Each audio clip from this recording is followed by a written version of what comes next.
So very good evening once again to all of you. Section 376 E तक हमने last अपनी class में पढ़ा था। आई होप आप लोगों ने उन्हें रिवाइज किया होगा और कौन से कंडीशन में कितना पनिशमेंट पर्टिकुलर स्पेसिफाइड है उसे आपने याद करने की कोशिश की होगी। आज का हमारा सबसे पहला सेक्शन रहेगा सेक्शन 377। सेक्शन 370 क्योंकि आपने देखा जब हमने सेक्शन 375 पढ़ा था तो सेक्शन 375 में लिखा था when a man commits an offence over a woman, अगर मैन ने वुमन के साथ में सेक्सुअल ऑफेंस किया तो उसे हम रेप की कैटेगरी में ले लेते हैं, राइट। लेकिन अगर मैन ने मैन के साथ में कोई सेक्सुअल ऑफेंस किया, वुमन ने वुमन के साथ में अगर कोई सेक्सुअल ऑफेंस किया, मैन ने एनिमल के साथ में कोई सेक्सुअल ऑफेंस किया, इन सिचुएशंस में हम क्या लेंगे? क्योंकि 375 तो काफी कंजर्वेटिव हो गया। 375 में तो पर्टिकुलर बोल दिया मैन ने वुमेन के साथ में अगर कोई सेक्सुअल ऑफेंस किया तो वो रेप की कैटेगरी में आ रहा है। लेकिन बाकी सारी कैटेगरीज कहाँ जाएंगी? तो उसके लिए सेक्शन 377 अप्लाई होता है जो डिफाइन करता है अननेचुरल ऑफेंसेस को और अननेचुरल ऑफेंसेस के लिए पनिशमेंट को स्पेसिफाई करता है। अननेचुरल ऑफेंसेस में क्या क्या आता है? whoever voluntarily has carnal intercourse against the order of the nature। अब नेचर का ऑर्डर क्या है? नेचर का ऑर्डर तो यही है कि मैन और वुमेन के बीच में सेक्सुअल रिलेशनशिप होना चाहिए, but against the order of the nature अगर कोई कार्नल रिलेशनशिप क्रिएट करता है विद एनी मैन। अब पहली बात तो आपको यहाँ पे क्या देखनी है कि यहाँ पे ये बात खत्म हो गई कि क्या जो ऑफेंस करने वाला है वो मैन है या वुमेन है। उसके लिए यहाँ पे लिख दिया है हुएवर, यानी मैन करे वुमेन करे कोई भी करता है तो वो सब इसमें कवर हो जाएंगे क्योंकि हुएवर आ गया।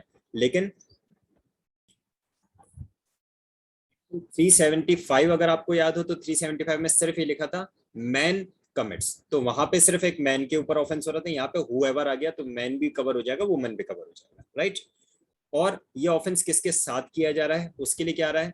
विद एनी मैन और वुमन और एनिमल, यानी कि मैन के साथ किया जाता है तब भी ऑफेंसिव में है, वुमेन के साथ किया गया तो भी ऑफेंसिव में है, इवन एनिमल के साथ किया गया तो भी ऑफेंसिव में आ रहा है, राइट। ये सबसे पहला हुएवर किसके लिए लिखा है? ऑफेंडर के लिए। और बाद में जो मैन वुमेन और ये एनिमल लिखा है ये किसके लिए लिखा है? ये विक्टिम के लिए जिनके साथ में ऑफेंस किया गया है, right. Shall be punished with imprisonment for life, तो इम्प्रिजनमेंट कितना दिया जाएगा? Shall be punished with imprisonment for life or with imprisonment for either description for a term which may extend to 10 years। अब which may extend to 10 years का तो understood सी बात है कि 10 years तक हो सकता है, 10 years से कम भी हो सकता है। मिनिमम पनिशमेंट स्पेसिफाई नहीं किया है यहाँ पे, तो मैक्सिमम स्पेसिफाई कर रखा है, right. And shall also be liable to fine, fine के लिए क्या लिखा है? And shall also be liable to fine.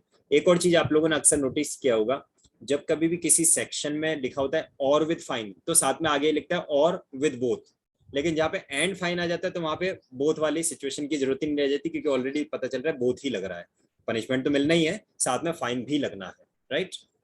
अब यहाँ पे एक एक्सप्लेनेशन देखिए, एक्सप्लेनेशन देता है penetration is sufficient to constitute the carnal intercourse necessary to the offence described in this section. तो जो कार्नल इंटरकोर्स है उसे एक्सप्लेन किया गया है that if any penetration has been taken place that will be considered to be the carnal intercourse for the section of 377 unnatural offense। अब ये बात आती है कि जो दो मेजर केस लॉज हैं जो पर्टिकुलर सेक्शन 377 से रिलेटेड हैं, और जो एक बहुत बड़ा मिथ है सेक्शन 377 तो अनकॉन्स्टिट्यूशनल हो गया, डीक्रिमिनलाइज हो गया, नॉट अनकॉन्स्टिट्यूशनल, डीक्रिमिनलाइज हो गया। तो सबसे पहले तो मैं आपको ये क्लियर कर दूं, सेक्शन 377 डीक्रिमिनलाइज नहीं हुआ है, सेक्शन 377 का एक पार्ट डीक्रिमिनलाइज हुआ है, पहली चीज। दूसरा, कौन से वो केस लॉज हैं जिसकी वजह से इसे हमने डीक्रिमिनलाइज में लिया है उसके एक पार्ट को, तो वो आप नोट डाउन कीजिए। एक केस तो है नाज foundation versus government of NCT of Delhi, ये आप नोट डाउन कर लीजिए। नाज फाउंडेशन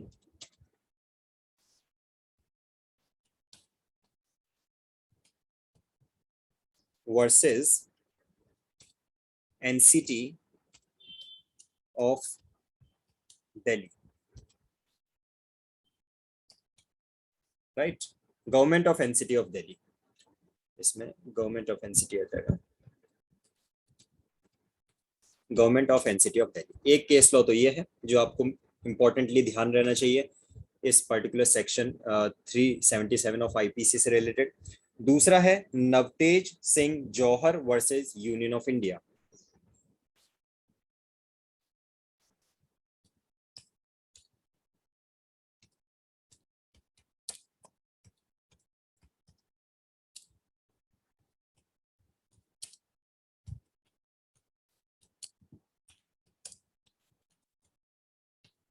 यूनियन ऑफ इंडिया, ठीक है। ये दो केस लॉज हैं जो बिल्कुल आपको रटे हुए रहने चाहिए, इनके नाम सेक्शन 377 के लिए। अब इसमें मैं आपको बताऊं कि डीक्रिमिनलाइज क्या हुआ है और क्या नहीं हुआ है। यहाँ पे लिखा है whoever voluntarily has a carnal intercourse, ठीक है, against the order of the nature, okay, with any man। अब यहाँ पे बात ये आती है कि अगर कोई ऐसा मैन है जो above the age of 18 years का है, पहली बात वो above the age of 18 years का है, यानी कि मेजर है, माइनर नहीं है। दूसरी बात, जो उसके साथ में सेक्सुअल एक्ट हुआ है वो विद कंसेंट हुआ है, यानी जोर जबरदस्ती से नहीं हुआ है, इनवॉलंटरी नहीं हुआ है, वॉलंटरीली उसकी कंसेंट से हुआ है, तो उसे डीक्रिमिनलाइज कर दिया जाएगा। पहली बात, पर्सन जो है वो 18 ईयर से अबव होना चाहिए। दूसरा, जो एक्ट कमिट हो रहा है वो विद कंसेंट होना चाहिए। तो इसका मतलब क्या है, अभी भी अगर कोई ऐसा ऑफेंस जो एनिमल के साथ किया गया है, क्या वो ऑफेंस होगा? बिल्कुल, वो ऐसा एक्ट, कोई भी सेक्सुअल एक्ट अगर एनिमल के साथ किया गया है वो अभी भी ऑफेंस होगा। कोई सेक्सुअल एक्ट अगर वुमेन के साथ में किया गया है, अगेन वुमेन के लिए तो फिर वही बात आ जाती है कि सेक्शन 375 को हम देख सकते हैं, उसमें पूरी लंबी लिस्ट दे रखी कि किस किस कंडीशन में हम उसे ऑफेंस ले रहे हैं और कब नहीं, ठीक है। तो ध्यान बस ये रखना है, डीक्रिमिनलाइज किसे किया, अगर कोई पर्सन 18 ईयर से अबव है और जो एक्ट हो रहा है वो उसकी विद कंसेंट हो रहा है, तो ही वो डीक्रिमिनलाइज लिया जा रहा है। यहाँ तक कोई डाउट किसी के माइंड में? ये केस लॉ आपने नोट किए होंगे आई होप, है ना। चलिए आगे बढ़ते हैं हम लोग। नेक्स्ट हम आते हैं सेक्शन 378 की तरफ। आपको ध्यान है जो सिर्फ इंपॉर्टेंट सेक्शंस हैं वही मैं आपको कवर करवा रहा हूँ, पूरे 511 सेक्शंस हम नहीं पढ़ने वाले हैं टोटल। जब आप देखेंगे ना, अगर आप इनको नोट डाउन करते जा रहे हैं, मैं जो डेली क्लास आपकी ले रहा हूँ, अगर आप इनको नोट डाउन करते जा रहे हो कि कौन कौन से सेक्शंस मैंने आपको करवाए हैं। हमने स्टार्ट किया था सेक्शन 8 से और इसको हम एंड करेंगे सेक्शन 511 पे। तो अगर आप इनको टोटल नोट डाउन कर रहे हैं तो टोटल मिला के 170-180 के अप्रोक्स सेक्शंस निकलेंगे, इससे ज्यादा नहीं होंगे, राइट। और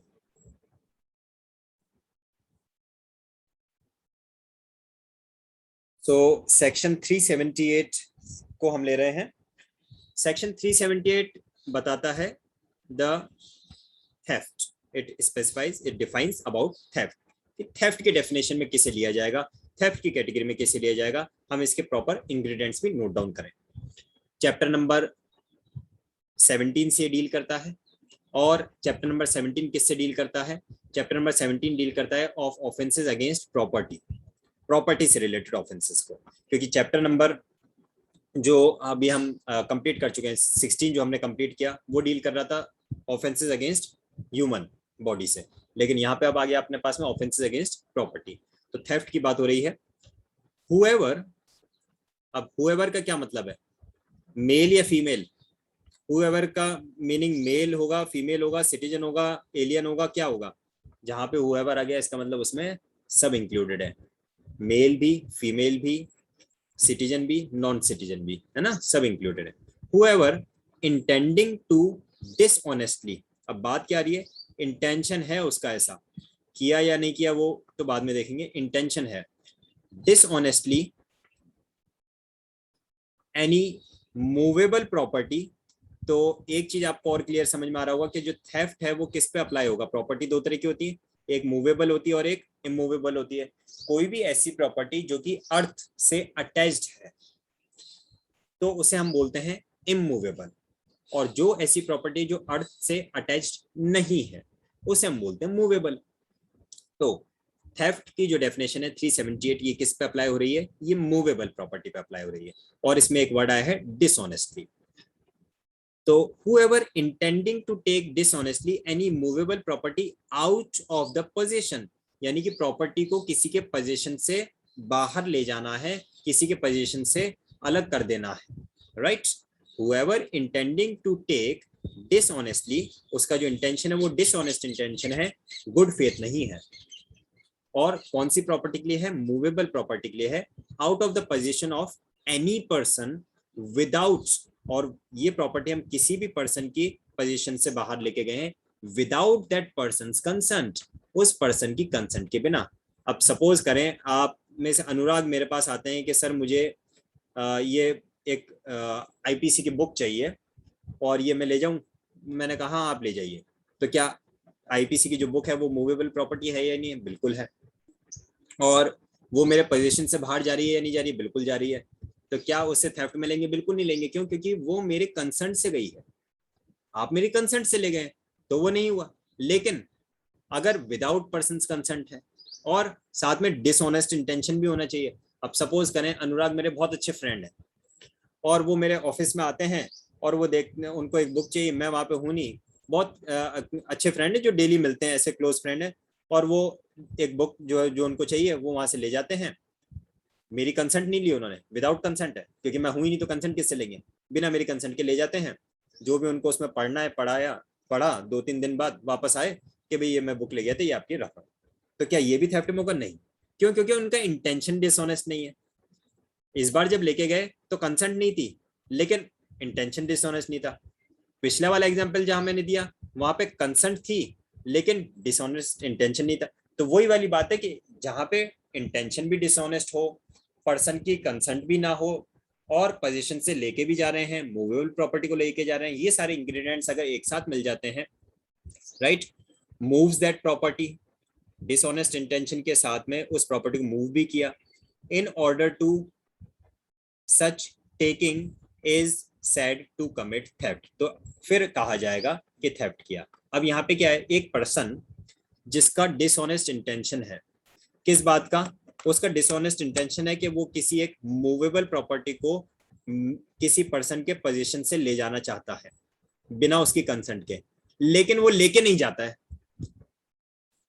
उसका इंटेंशन क्या है? डिसऑनेस्ट है।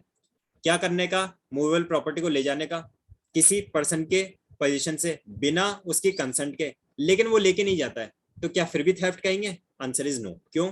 क्योंकि आगे लिखा है मूव्स दैट प्रॉपर्टी। सिर्फ इंटेंशन होना थेफ्ट नहीं हो जाएगा, उस इंटेंशन के साथ में उस प्रॉपर्टी को मूव भी करना चाहिए, राइट? आपका इंटेंशन तो है कि मैं इस प्रॉपर्टी को इस पर्सन के पोजीशन से बिना इसकी कंसेंट के छुपा के ले जाऊं, लेकिन आप लेके नहीं गए। जब तक लेके नहीं गए तब तक थेफ्ट नहीं हुआ। जैसे ही लेके गए यानी कि मूव्स दैट प्रॉपर्टी हुआ, जैसे वो प्रॉपर्टी वहां से मूव हो गई वैसे वो थेफ्ट में हो जाएगा। तो ये इसके इंग्रेडिएंट्स हुए थेफ्ट के सेक्शन 378 के। whoever intending to take dishonestly any movable property out of the possession of any person without the person's consent moves that property in order to such taking is said to commit theft। Clear है सारे points एकदम? चलिए आगे देखते हैं। इसके कुछ explanations दे रखे हैं, उसे हमें इंपॉर्टेंटली देखना है।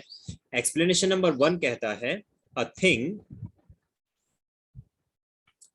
so long as it is attached to the earth not being movable property is not the subject of theft। क्यों? क्योंकि ऊपर ही लिख दिया है कि ये जो सेक्शन 378 है ये सिर्फ मूवेबल प्रॉपर्टी की बात करता है। साफ साफ इसने लिखा है। तो कोई ऐसी प्रॉपर्टी जो अर्थ से अटैच्ड है और जो मूवेबल नहीं है उसके ऊपर सेक्शन 378 अप्लाई नहीं होगा।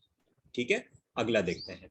एक्सप्लेनेशन नंबर 2 कहता है a moving effect by the same act which affects the severance may be a theft। तो अगर कोई ऐसा मूविंग इफेक्ट है जिसकी वजह से उस प्रॉपर्टी को, जो मूवेबल प्रॉपर्टी है, उसे अलग कर दिया गया है। अब अलग कर दिया गया, अब आप कैसे कहेंगे? मान लीजिए मेरे घर में ही मैंने मेरे ड्रॉअर में एक पेन रख रखा है, मेरे ड्रॉर में एक पेन रखा है और कोई मिस्टर एक्स हैं, वो ड्रॉर ओपन करते हैं, उस पेन को वहां से निकाल लेते हैं ड्रॉर में से और मेरे ही घर में दूसरी जगह कहीं जाके उन्होंने छुपा दिया। यानी कि मुझसे सीवियर तो कर दिया उन्होंने, मुझसे तो उन्होंने अलग कर दिया, तो ये किस में आ जाएगा, ये थेफ्ट में आ जाएगा। एक्सप्लेनेशन नंबर 3 क्या कहता है, a person is said to cause a thing to move by removing an obstacle which prevents it if it from moving or by separating it from any other thing as well as actually moving it। तो moving में कैसे कहेंगे कि आपने thing को कब move किया, या तो आपने थिंग को वाकई में मूव कर दिया तो मूविंग में आ ही जाएगा, या फिर आपने थिंग को उस जगह से रिमूव कर दिया तो वो मूविंग में आ जाएगा, या फिर आपने जस्ट उस जो भी कोई ऐसा ऑब्स्टेकल या हर्डल था उस थिंग को वहां से शिफ्ट करने के लिए, मूव करने के लिए, वो ऑब्स्टेकल क्या हो सकता है, किसी अलमारी पे लॉक लगा हुआ है, वो एक ऑब्स्टेकल है, आपने वो लॉक तोड़ दिया। कोई चीज किसी जगह पे रखा हुआ है, लाइक लॉक एक चीज आ जाता है, प्लस ड्रॉर जैसे मैंने आपको बताया था, तो वो कमरा बंद था, आपने कमरे का दरवाजा तोड़ के आप अंदर घुस गए, जब जो भी ऑब्स्टेकल था, या दरवाजे पे कोई एक वो बैठा था, वॉचमैन बैठा था, आपने वॉचमैन को कुछ ऐसे ही समझा पढ़ा के और कहीं भेज दिया, कोई भी जो ऑब्स्टेकल था उस थिंग को मूव करने के लिए, वो ऑब्स्टेकल आपने वहां से रिमूव कर दिया और फिर उस थिंग का जैसे आपने मूवमेंट किया तो वो क्या आ जाएगा, वो थेफ्ट में आ जाएगा। एक्सप्लेनेशन नंबर 4 क्या कहता है, a person who by any means causes an animal to move. अब बात यह थी, क्या आप एनिमल को मूवेबल प्रॉपर्टी में काउंट करोगे या इमूवेबल प्रॉपर्टी में काउंट करोगे, तो सीधी सी बात है, एक्सप्लेनेशन नंबर 4 साफ साफ बोल रहा है, अगर किसी पर्सन ने किसी एनिमल का मूवमेंट करवाया, एनिमल को एक जगह से दूसरी जगह ले जाना चाहा है, is said to move that animal and to move everything which in consequence of the motion so caused is moved by that animal. जैसे ही उस एनिमल को का मूवमेंट करवाया गया तो ये मान लिया जाएगा कि थेफ्ट कमिट हो गया। जैसे ही उसको थोड़ा सा भी अगर मूवमेंट करवाया गया है तो ये मान लिया जाएगा कि उस एनिमल का थेफ्ट हो गया और एनिमल को भी उस हिसाब से मूवेबल प्रॉपर्टी की कैटेगरी में ही माना जा रहा है। ठीक है, देखते हैं आगे क्या इसमें आता है, काफी लेट हो गया आज।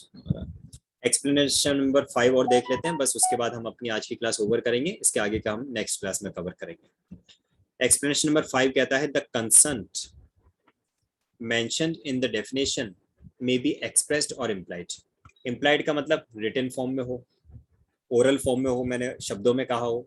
एक्सप्रेस का मतलब, एक तो मैंने बताया था कि अनुराग मेरे बहुत अच्छे फ्रेंड हैं, तो मेरे ऑफिस में कोई चीज पड़ी, वो अक्सर मेरे ऑफिस में रोज आते जाते हैं, डेली हम मिलते हैं, और वो आए और उन्होंने मेरे ऑफिस में से बुक ले ली, बाद में मुझे फोन करके बता दिया, 2 दिन बाद भी मैं बुक ले गया, तो मैंने कहा ठीक है कोई दिक्कत। तो ये एक तरह की एक्सप्रेस कंसेंट रहती, सॉरी मैंने उल्टा बोल दिया, एक्सप्रेस कंसेंट मतलब जो ओरल और रिटन में हो, एक्सप्रेस मीन्स जो ओरल और रिटन में हो, वर्बल और वर्ड्स और रिटन में हो, और इम्प्लाइड मतलब कि जहाँ बहुत फास्ट फ्रेंड है या कोई फैमिली मेंबर ही है, तो वहां इम्प्लाइड कंसेंट रहती है कि ठीक है आप ले सकते हैं, है ना। सपोज करें आप अपने घर में हैं, आपका मोबाइल फोन है, वो अचानक से बैटरी खत्म हो गई, स्विच ऑफ हो गया, और आपको अर्जेंट कॉल करना है, आपने अपने पापा का फोन उठाया और इससे कॉल लगा लिया, तो क्या वो भी थेफ्ट की कैटेगरी में आ जाएगा? वो तो इम्प्लाइड कंसेंट है कि भी हम एक ही घर में रहते हैं, हम अपने फैमिली मेंबर का फोन यूज कर सकते हैं, तो वो इम्प्लाइड कंसेंट रहती है उसमें, राइट। तो the consent mentioned in the definition may be express or implied and may be given either by the person in position, तो जो पर्सन उस आर्टिकल के पोजीशन में, वो भी उसके कंसेंट दे सकता है, और by any person having for that purpose authority either express or implied. तो कई बार क्या होता है, कोई ऐसा पर्सन होता है जो उसके पोजीशन में है लेकिन ओनर नहीं है, दूसरा ऐसा पर्सन होता है जो उसका ओनर है लेकिन वो उसके पोजीशन में नहीं है। ट्रस्टीज वगैरह वाली भी सिचुएशन आ जाती है, ट्रस्टी है तो वो उसका ओनर तो नहीं होता है, डेली हो जाता है, क्योंकि ट्रस्टी तो अपन फिर इमूवेबल प्रॉपर्टी के लिए लेंगे, लेकिन अगर बेलमेंट है मान लीजिए, तो उसमें तो फिर ओनर नहीं होगा वो, तो चाहे वो एक्सप्रेस कंसेंट है या इम्प्लाइड है तो उसको कंसेंट माना जाएगा। चाहे वो कंसेंट जिसके पर्सन के पोजीशन में थी उसने दी है, या किसी अदर पर्सन जो अथॉरिटी में था कंसेंट देने के लिए उसने दी है, वो कंसेंट मानी जाएगी। ये सारा बात आ जाती है कंसेंट के डेफिनेशन में। अब सेक्शन 378 के कुछ इलस्ट्रेशंस यहाँ पे दे रखे हैं, आप इन इलस्ट्रेशंस को रीड करेंगे एज अ होमवर्क मान लीजिए। सारे इलस्ट्रेशन जो दे रखे हैं आपको रीड करने हैं, और हमारी कल की क्लास में मैं क्लास स्टार्ट करने से पहले आपको अपॉर्चुनिटी दूंगा कि कोई भी ऐसा इलस्ट्रेशन जो आपको समझ में नहीं आया है वो आप पूछ सकते हैं। अगर वो कोई भी डाउट होगा वो क्लियर करके उसके बाद हम नेक्स्ट मूव ऑन करेंगे। नेक्स्ट हम जो पढ़ेंगे सेक्शन 383 से पढ़ेंगे, राइट। तो आपका होमवर्क है कि जितने भी इलस्ट्रेशन दे रखे हैं सेक्शन 378 ऑफ आईपीसी में, इन्हें आपको आज रीड करना है और समझना है। क्लियर? तो that's all for today's class. I hope आप लोगों को सभी पॉइंट्स अच्छे से क्लियर समझ में आए होंगे।